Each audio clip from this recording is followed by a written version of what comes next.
sont ou sont. Pour faire la distinction, pour faire la différence, on va chercher qui est chaque mot. Nous allons d'abord nous intéresser à son, S-O-N. C'est un déterminant possessif. Mon, ton, son, ma, ta, sa. Intéressons-nous maintenant à son, S-O-N-T. C'est le verbe être au présent. Il au pluriel, elle au pluriel, sont. Maintenant, comment savoir lequel écrire dans une phrase?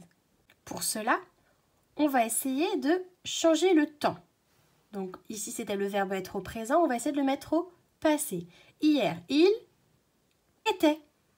Si on peut remplacer dans la phrase par était, ce sera donc son, le verbe être. Donc son, S-O-N-T. Si dans la phrase on ne peut pas remplacer par était, ce n'est donc pas le verbe être. C'est donc le déterminant possessif, son, S-O-N. Et on pourra même remarquer que juste après, ou très proche, il y a un nom. Parce qu'avec un déterminant, il y a toujours un nom qui l'accompagne. Par exemple, les voisines sont à la maison. Je vais donc essayer de remplacer ici par était.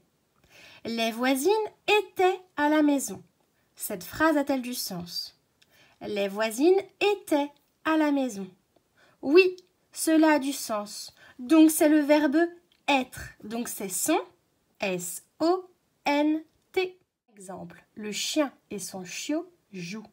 On essaie de remplacer avec était. Le chien et était chiot jouent. Cette phrase a-t-elle du sens? Le chien et était chiot jouent. Non, cette phrase n'a pas de sens. Ce n'est donc pas le verbe être. C'est donc le déterminant son, S-O-N, son, chiot. Son, le déterminant, va avec chiot, le nom.